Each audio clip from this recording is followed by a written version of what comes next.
Hey, what's up, everybody? It's Morph here. Today, we got something really good to talk about regarding Duet Night Abyss. This is absolutely probably the best way that you can end the year if you're a Duet Night Abyss fan. Finally, thank God, the devs are starting to listen, and finally, they broke their silence. Let's get into it.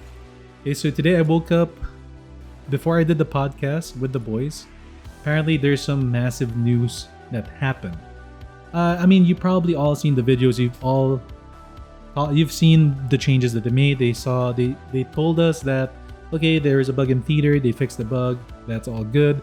They admitted that the theater launch was terrible. They admitted that they made a mistake when it came to the Steam release, which was probably their biggest mistake of the update 1.1, which gained them a lot more haters than normal. If everything went smoothly, we probably wouldn't have gotten as much hate and as much drama from the community.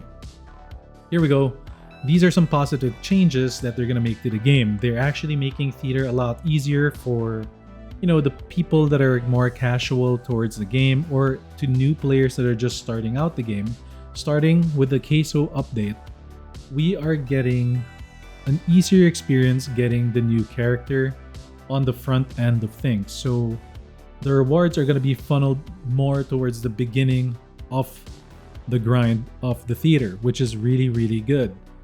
But that's not the only change. This is already making it more accessible for you to do the theater activity, because most likely, and this is a normal thing, the new character that's featured on the theater is exactly what you need for the theater. So in this case, Fushu is very important.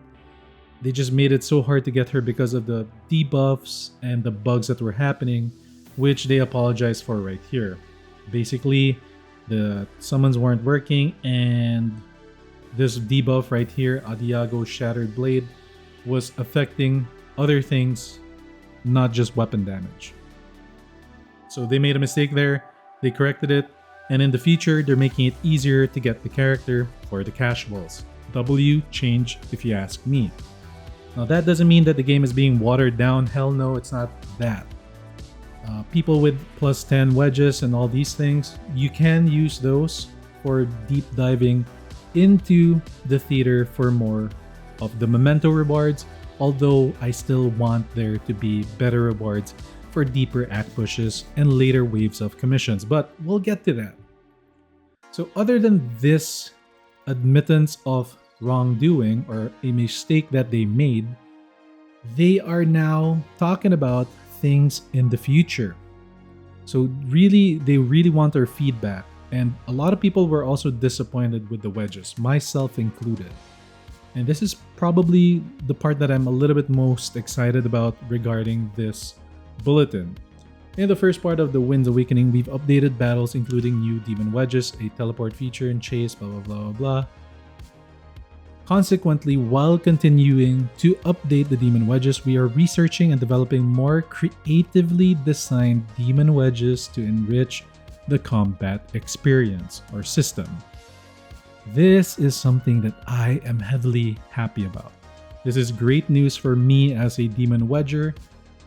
Great news for the community in total, because, well, the wedges are gonna change. It's not just gonna be stat padding, right? I hope that they go down the road of supporting weaker characters, the HP scalers, the shield scalers, max sanity scalers. I hope they go down this road. Right? So other than that, this part is where it goes big.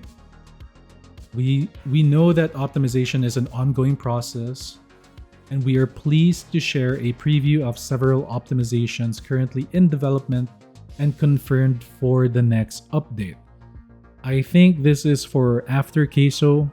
I wish it's for queso, but I'll be fine if it's after queso. Commission Infinity. In single player mode, an auto turn function will be added. Before entering the commission, players may manually select the number of auto turns. So this means you don't need to hit the menu end number of times. You can just set it to 30 waves, bang, you're done. Good. Massive W. New material conversion function. This works for skill upgrades and weapon ascension materials. right? I don't know about you, but I had a hard time crafting Fina's weapon. It took me 21 copies of her weapon in order to just get that silver part of the blueprint. Really terrible experience. This will fix that. Also, you don't need to waste your weeklies on your nocturnal echoes because there you have it. It's right there. You can trade one kind of skill material for the one that you really need. W change again. This one is just for better questing, not too important. This one is also pretty big, level skip and the feature. If you have a very powerful team already, you've been playing the game for a while, the game can detect that you can now skip the first 6 acts, basically streamlining you to getting your character faster and getting to better deep diving act runs on theater quicker. Good change, W change, but that's not the main part of this video. Okay, so these are all good and all. They really want our feedback. This just means that they are very open to suggestions and they are listening to the community. This is a huge win. This is the way you end the year correctly. Now, I do want to state here that I will give it to them. This first week of launch, they did do a lot of fixes. They were talking a little bit, but barely. But then they released this Luno Bulletin number 4. This Luno Bulletin number 4 needs to be used more often by the devs. If you guys were waiting for news about 1.1, boy, was it terrible to listen to nothing. The silence was deafening.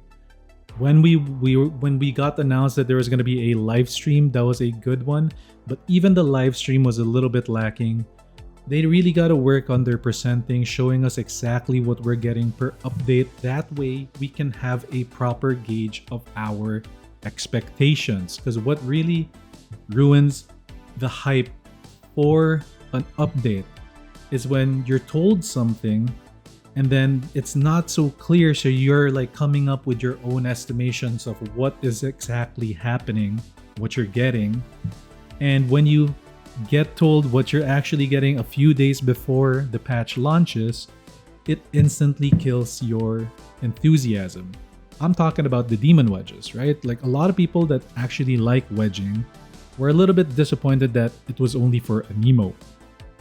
Also, it was like a stat padding power creep of wing inspo that was added. Plus the center wedge was kind of cool, but then again, it's just another stat pad thing. Doesn't really change the gameplay. I've already talked about this on the podcast. If you guys want to see it, like Amazing, CJ, Agent are most likely making a video on it. But I was disappointed with the wedges.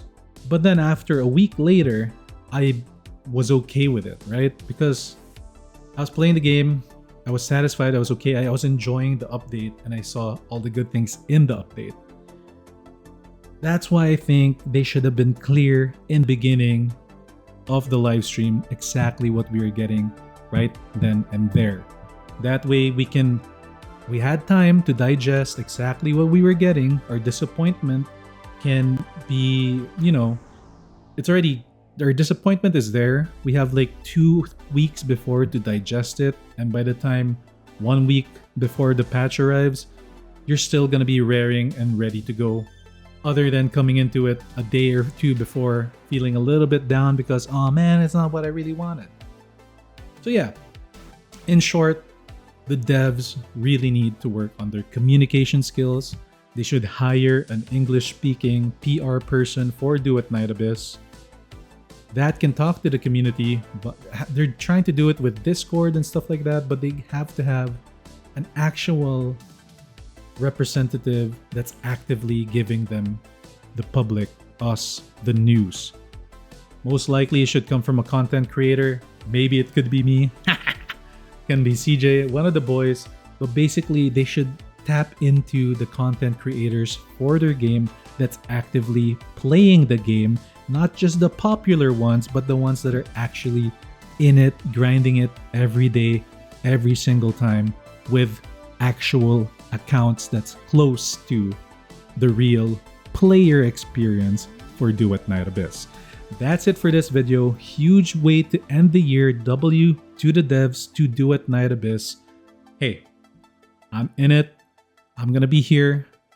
Next year, I'm still here. That's it for this video. If you liked it, hit that like, comment below. Let me know what you guys think. Subscribe for more Duet Night Abyss content, and I'll see you all on the next video. Peace.